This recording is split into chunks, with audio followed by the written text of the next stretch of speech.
तो अंग्रेजी साहित्य की शुरुआत असल में हुई कहाँ से? आज हम लोग इसके सबसे पहले चैप्टर यानी एंग्लो सैक्सन युग की गहराई में उतरने वाले हैं। ये वो दौर है जिसने इंग्लैंड की साहित्यिक बुनियाद रखी और इसे समझना साहित्य के किसी भी स्टूडेंट के लिए बेहद जरूरी है। चलिए शुरू करते हैं। आज की हमारी बातचीत का सफ़र कुछ इस तरह रहेगा। पहले हम इंग्लैंड के पहले अध्याय से शुरू करेंगे, फिर पुरानी अंग्रेजी की आवाज़ को महसूस करेंगे, उनकी कविताओं की दुनिया में झांकेंगे, उस जमाने के पहले जाने माने लेखकों से मिलेंगे और आखिर में उस योद्धा समाज की सोच को समझने की कोशिश करेंगे। तो सबसे पहले बात करते हैं उस समय की, जब इंग्लैंड की कहानी बस शुरू ही हो रही थी। देखिए, ये युग शुरू होता है लगभग 450 ईस्वी में, जब जर्मैनिक जनजातियां वहां आईं, और ये खत्म होता है 1066 में नॉर्मन विजय के साथ। मतलब सोचिए, लगभग 600 साल तक चला ये दौर। इसने न सिर्फ इंग्लैंड को एक शक्ल दी, बल्कि उसकी भाषा और कहानियों की भी नींव रखी। इस दौर की शुरुआत हुई कैसे? जब तीन बड़ी जर्मनिक जनजातियां एंगल्स, सैक्सन्स और जूट्स ब्रिटेन पहुंची, और इन्हीं के नाम पर इस पूरे युग का नाम पड़ा एंग्लो सैक्सन। अच्छा, अब बात करते हैं उस युग की भाषा की, जिसे हम ओल्ड इंग्लिश कहते हैं। ये आज की अंग्रेजी से इतनी अलग थी कि इसे पहचानना भी मुश्किल हो जाए। जी हाँ, उस समय की भाषा थी पुरानी अंग्रेजी या ओल्ड इंग्लिश। और मैं मजाक नहीं कर रहा, ये आज की अंग्रेजी से इतनी अलग है कि अगर कोई आज उसे बोले तो हमें शायद समझ ही ना आए कि ये अंग्रेजी है। यहाँ देखिए, पुरानी और आज की अंग्रेजी का फर्क साफ नजर आता है। व्हाट वी गार्डेना, ये पंक्तियां आज एक बिल्कुल विदेशी भाषा जैसी लगती हैं, है ना? और यही भाषाई दूरी उस दौर के साहित्य को एक बहुत ही अनोखा रंग देती है।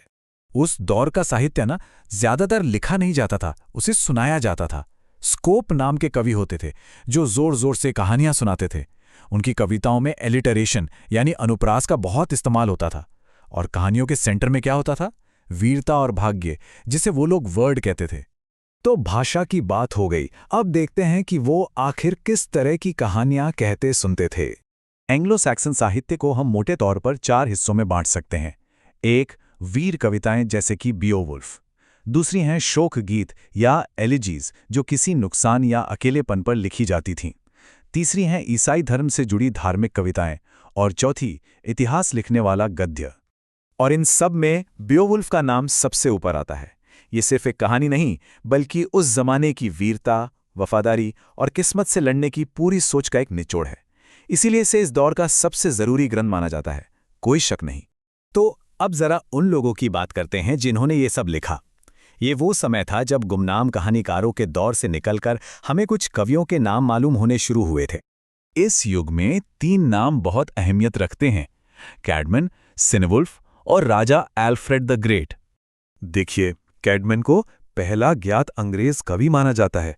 सिनेवुल्फ भी एक बहुत महत्वपूर्ण धार्मिक कवि थे।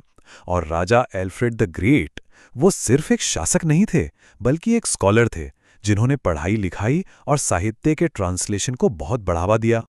चलिए अब आते हैं इस दौर की आत्मा पर। यहाँ 3 ऐसे कॉन्सेप्ट्स हैं जिन्हें समझे बिना एंग्लो सैक्सन सोच को पकड़ना लगभग नामुमकिन है। पहला है वर्ड यानी वर्ड। ये भाग्य या नियति का कॉन्सेप्ट था। उनका मानना था कि हर किसी की जिंदगी पहले से लिखी हुई है, और ये सोच उनकी कहानियों में बार बार झलकती है। दूसरा है कॉमिटेटिस यानी कॉमिटेटिस। ये एक राजा और उसके योद्धाओं के बीच वफादारी का एक अटूट बंधन था। ये उस समाज का सोशल कोड था, और उनकी सारी वीर कहानियों की नींव भी यही थी। और तीसरा, ये बहुत ही मजेदार है, कैनिंग। ये एक तरह का लिटरेरी डिवाइस है, मतलब एक यौगिक रूपक। जैसे समंदर को सीधे सीना कहकर वो कहते थे वेल रोड, यानी वेल का रास्ता, है ना कमाल का। इससे उनकी भाषा में एक अलग ही काव्यात्मक अंदाज आ जाता था। और फिर साल आता है 1066। नॉर्मन विजय ने इस पूरे युग पर एक तरह से पर्दा डाल दिया। इसके बाद अंग्रेजी भाषा और उसका साहित्य हमेशा हमेशा के लिए बदल गया। तो इस पूरे दौर के सबसे जरूरी पॉइंट्स क्या हैं? याद रखिए, टाइम पीरियड है 450 से 1066 तक। सबसे जरूरी रचना है बियोवुल्फ, और वो 3 जादुई शब्द हैं वर्ड, कॉमिटस और कैनिंग। बस। तो जाते जाते एक सवाल छोड़ता हूं जिस पर सोचा जा सकता है। भाग्य, वफादारी और वीरता के ये सदियों पुराने एंग्लो सैक्सन विचार आज भी हमारी मॉडर्न कहानियों, हमारी फिल्मों और हमारे साहित्य को किस तरह से प्रभावित करते हैं, ये गौर करने वाली बात है।